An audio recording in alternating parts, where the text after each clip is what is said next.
Fala galera, sejam muito bem-vindos a mais um vídeo. Eu acabei de descobrir uma informação bem legal. Como vocês, que assistem os vídeos aqui sabem, a minha esposa tá grávida, eu acabei de descobrir qual vai ser o sexo do neném. Então, se vocês têm algum chute, digam aqui nos comentários. Eu só não vou falar aqui pra vocês, porque eu ainda não falei nem pra minha família, nem pros meus amigos, mas depois eu quero ver quem de vocês acertou e quem errou. E hoje eu quero falar a respeito de uma compra da Netflix. Não foi a compra que muitas pessoas esperavam, não foi a compra da Warner, mas foi uma compra muito interessante que mostra para onde esse mercado está indo, qual que é o futuro, e eu imagino que muitos de vocês já saibam, para onde que a indústria do entretenimento está seguindo. Então, vamos lá!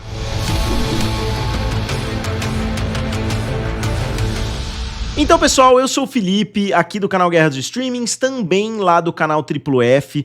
Hoje, a Netflix finalizou a compra da empresa do Ben Affleck. Isso mesmo, o Ben Affleck, ele tá bastante envolvido nesse negócio, de inteligência artificial, mas de uma forma um pouco diferente, um pouco mais criativa e de forma que ajuda um pouco mais o cinema, ao invés de tentar substituir tudo que os estúdios fazem. E eu vou explicar para vocês no decorrer do vídeo por que, ele tem essa pegada um pouco diferente de todos os outros que a gente vê hoje, principalmente da OpenAI, do Google e assim por diante. E como eu falei, o Ben Affleck, ele é um cara que parece pelo menos ter muito conhecimento, ele falou bastante disso na entrevista que ele e o Matt Damon deram juntos pro Joe Rogan. E ele tem uma empresa bem pequena, o nome da empresa é Interpositive.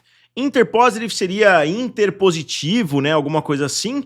E o Interpositive é uma empresa que tem poucos funcionários, eles têm uma equipe de 16 pessoas. Então é uma equipe muito enxuta, eu não imagino que a Netflix tenha pago um valor absurdo. Antes de vocês perguntarem, eles não revelaram o valor dessa compra, mas eu não imagino que tenha sido na casa das centenas de milhões de dólares. Provavelmente é uma parceria que fez sentido no filme The Rip, que acabou de sair, Talvez eles tenham usado alguma dessas tecnologias.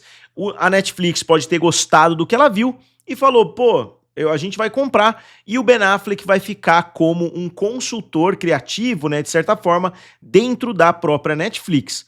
Aparentemente, eles vão manter a equipe das 16 pessoas, afinal, a empresa basicamente é isso, Esse tipo de empresa é literalmente as pessoas que compõem a equipe. Se você comprar uma empresa como essa, mandar as 16 pessoas embora e contratar 16 novas pessoas, você basicamente não tem mais a mesma empresa, porque ela acabou de trocar de dono. O Ben Affleck vai continuar na Netflix como um consultor, mas eu acho que é de extrema importância que eles mantenham essa equipe intacta. E pessoal, só queria lembrar vocês que está rolando a Semana do Consumidor lá na Amazon. Eu mesmo já comprei algumas coisas que eu estou precisando, porque, como eu falei no início do vídeo, eu vou ter um filho em breve, daqui a alguns meses. Então, eu comprei várias coisas já na Semana do Consumidor. Eu queria recomendar vocês a entrarem lá também. Eu vou deixar o link aqui na descrição. Aproveitem que a Semana do Consumidor já está mais ou menos na metade, mas tem muita promoção legal rolando. Então, novamente, Semana do Consumidor da Amazon, o link está aqui na descrição. E por que essa compra pode ser tão interessante assim para a Netflix? Todo mundo sabe que a Netflix acabou de desistir de uma compra de mais de 85 bilhões. Se ela quisesse comprar de fato, provavelmente ela teria que subir para 90, 100 bilhões de dólares. E a Netflix estaria comprando um estúdio tradicional, que é a Warner e a HBO, que é um canal de televisão extremamente tradicional, que hoje virou um serviço de streaming mais ou menos, com o nome HBO Max, mudou de nome, voltou atrás, mas ela compraria basicamente Warner, HBO e HBO Max. Não deu certo, mas ela parece que criou apetite, por compras, e ela comprou agora essa empresa do Ben Affleck, provavelmente por uma parcela infinitamente menor. Óbvio que não substitui uma compra, como a da Warner, mas já mostra uma atitude, um pouco diferente da Netflix, que quem sabe agora ela pode partir para comprar outras propriedades, outros estúdios menores, a Lionsgate, por exemplo, está se colocando à venda de novo, então pode ser que algumas coisas aconteçam no futuro envolvendo a Netflix. E esse acordo em si é interessante, principalmente porque a empresa que o Ben Affleck criou é uma empresa que não tenta substituir Hollywood e sim auxiliar Hollywood a ficar cada vez melhor. E como que eles fazem isso? Eles treinam com base nos gostos do diretor, com base, né, nas coisas que o diretor mesmo vai fazer. Eles vão treinar essa inteligência artificial e a inteligência artificial vai auxiliar na pós-produção e vai auxiliar em alguns aspectos que podem acelerar esse processo. Vocês sabem muito bem que pós-produção demora demais, é muito comum a gente ver, o filme tal encerrou as filmagens em 2025 e o filme chega em 2027. Você fala, pô, mas por quê? Justamente por causa da pós-produção, por causa dos efeitos especiais, do som, da edição e etc., e eles não estão tentando substituir, né, o trabalho humano, eles estão tentando criar ferramentas utilizando inteligência artificial que vão auxiliar nisso tudo. Óbvio que a tendência, como sempre, é que pessoas percam seus empregos, né? Porque se você tem uma equipe de 10 pessoas para fazer determinado trabalho e você está criando uma tecnologia que vai auxiliar, né, nos dailies, como eles falam, que são aqueles relatórios diários, aquelas filmagens de cada dia que eles têm que colocar ali, que tem que fazer isso, fazer aquilo. Quem assistiu, né, a série O Estúdio sabe, né, mais ou menos como funciona essa história dos dailies. Tem um episódio que gira em torno disso, né, um episódio lá com a Olivia Wilde, muito interessante por sinal. Recomendo quem ainda não assistiu O Estúdio que assista. Mas a Netflix, ela gasta 20 bilhões de dólares por ano, né, com conteúdo. Só que, pelo que eu vi, pelo menos eu vi uma análise bem interessante do Akasha Gupta, e ele falou o seguinte: a Netflix gasta 20 bilhões por ano com conteúdo, só que desses 20 bilhões, entre 20 e 25% desse valor, ele é focado em pós-produção. Então eles gastam 20 bilhões, só que cerca de 5 a 7 bilhões de dólares vão para pós-produção, né? Entre 4 e 5, 5 e 6, depende obviamente da forma que você analisar, mas é um valor muito alto. Então eles não precisam zerar esse valor de pós-produção, mas se eles conseguirem economizar 10% do tempo, da força de trabalho e etc., já é uma economia de 500 a 600 milhões de dólares por ano. Então a empresa pode se pagar muito facilmente. Novamente, a inteligência artificial não está num ponto ideal. Eu não utilizo praticamente para nada, mas, né, de vez em quando eu faço alguns testes no trabalho, eu tenho lá uma inteligência artificialzinha, e realmente comete muita gafe, muitos erros mesmo. Eu já cheguei a procurar um filme que minha esposa estava pesquisando. Minha esposa estava assim, eu vi um filme que é assim, assim, assado. Eu digitei o filme e vocês não acreditam, o ChatGPT criou um filme e falou que era do Robert De Niro, dirigido por não sei quem, o filme foi lançado no ano tal. Aí eu falei, pô, um filme do Robert De Niro, um dos meus atores favoritos que eu nunca ouvi falar. Eu fui lá, pesquisei e o filme realmente não existia. Aí eu falei, cara, o filme não existe. E ele colocou, realmente eu não tinha uma resposta pra te dar. Então eu inventei um filme, eu achei um absurdo gigantesco, mas acontece. Então não dá pra confiar. Eu não utilizo nem pra pesquisas, né? Eu utilizo raramente pra uma coisa ou outra, pra fazer uma imagem, alguma coisa assim. Mas no geral eu ainda não confio, né? Então não sei quão avançado é essa empresa Interpositive aí, né, do Ben Affleck. A gente não sabe o valor. Pode ser que o Ben Affleck tenha falado o seguinte, não quero mais tomar conta dessa empresa, né, 16 pessoas para eu pagar o salário ali é muito. Netflix, vamos fazer uma parceria aí, você me dá um valor e etc. Pode ser que não tenha sido de fato uma mega compra, mas a tendência que a gente está vendo é bem óbvia. Inclusive o David Ellison, né, quando falou a respeito da Paramount, da fusão com a Warner, falou que eles vão sim utilizar inteligência artificial, que eles não vão utilizar como, né, como substituto para a criatividade das pessoas, mas que eles vão sim utilizar. A Disney comprou uma participação na OpenAI, né? Pagou $1 bilhão lá para a OpenAI, autorizou a OpenAI a usar conteúdos da Disney, né? Determinados personagens lá no Sora e etc. Então, é óbvio que isso vai acontecer. A Amazon está usando, inclusive, inteligência artificial para dublar por cima, né? Para fazer a voz das pessoas ali numa dublagem.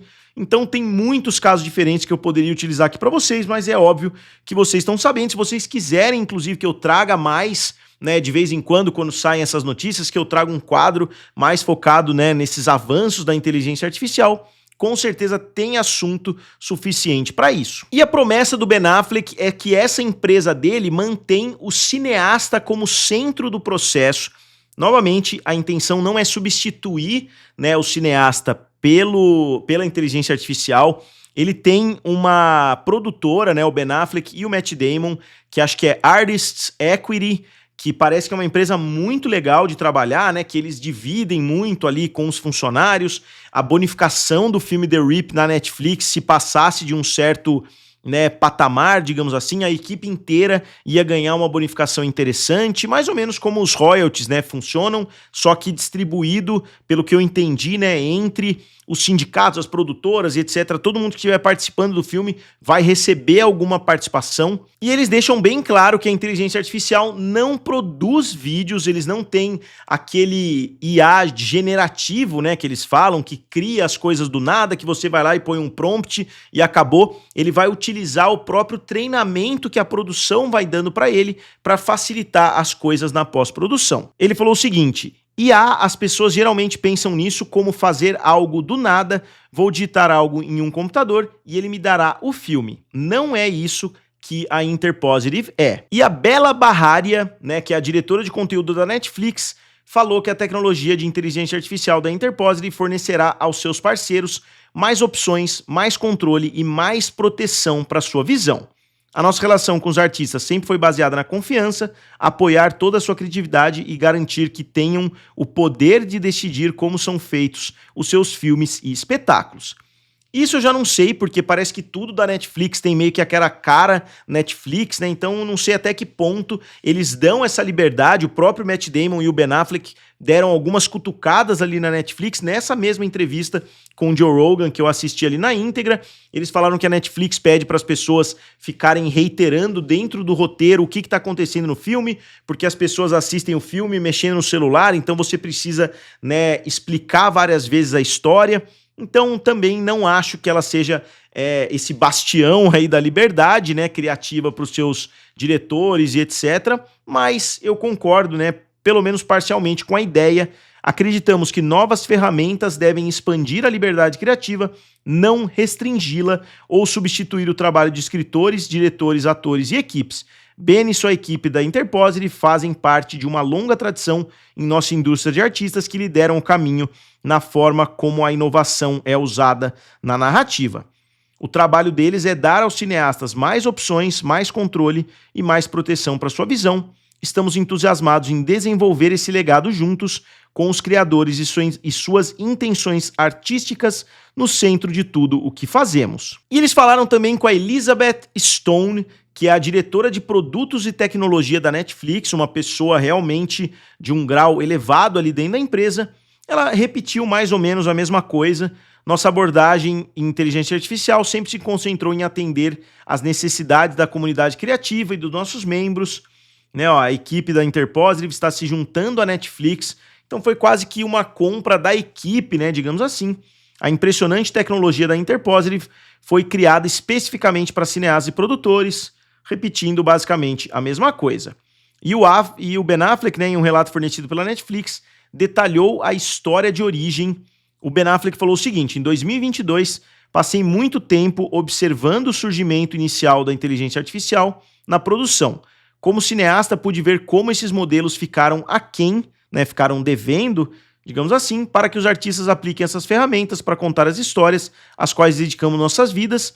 Elas precisam ser construídas especificamente para representar e proteger todas as qualidades que compõem uma grande história. As nuances da produção cinematográfica, os desafios previsíveis e imprevisíveis dos ambientes de produção, a distorção de uma lente ou a forma e etc. E o Affleck continuou: também precisamos preservar o que torna a narrativa humana, que é o julgamento. E pode ser um bom negócio por ter sido feito justamente por um cara que está envolvidíssimo ali no meio, um cara que já fez, já dirigiu, já produziu, já fez roteiro. Eu queria criar um fluxo de trabalho que capturasse o que acontece em um set, com vocabulário que correspondesse à linguagem que os diretores e diretores de fotografia já falavam em incluísse o tipo de consistência e controle que eles esperariam. Isso para a inteligência artificial é importantíssimo, né? A consistência entre uma coisa e outra, né? Você tem que ter tudo conversando em harmonia, digamos assim, senão de forma alguma que vai funcionar. E ele concluiu dizendo, né, ó, não poderia estar mais feliz se esse trabalho continuasse com a equipe da Netflix e estou ansioso para fornecer à comunidade criativa, em geral, acesso ao que construímos e ao futuro pelo qual estamos trabalhando juntos. Quando eu vi a notícia, né, eu imaginei que o Ben Affleck tivesse vendido a Artist Equity, né, que é a produtora dele, mas não, ele vendeu essa empresa de inteligência artificial que parece que vai ser uma ferramenta que vai ajudar muito. Eu acho que não adianta mais brigar com inteligência artificial a essa altura, afinal, quando os filmes que utilizem inteligência artificial começarem a custar muito menos do que os outros, é óbvio que todo mundo vai seguir essa trend ou eles vão deixar de existir. Aconteceu mais ou menos a mesma coisa quando os filmes viraram digitais. Ainda tem artistas que fazem os filmes ali na fita ali, né, digamos assim, e vai ter artista que não vai usar inteligência artificial de forma alguma, mas eu acredito que a forma com que os estúdios vão funcionar daqui para frente, é óbvio que já estão, né, e vão continuar aumentando cada vez mais a utilização de inteligência artificial. Então, eu gostaria de saber a opinião de vocês sobre essa compra da Netflix. É a compra que vocês esperavam? Não é? E, novamente, não deixem de comentar aqui abaixo, né, sobre o que eu perguntei lá no início. Vocês acham que é menino ou menina? Digam aqui que eu quero ver quem vai acertar. E não se esqueçam que está rolando a Semana do Consumidor lá na Amazon. Então, como sempre, digam aqui nos comentários, curtam o vídeo e se inscrevam no canal. Valeu? E nos vemos em breve.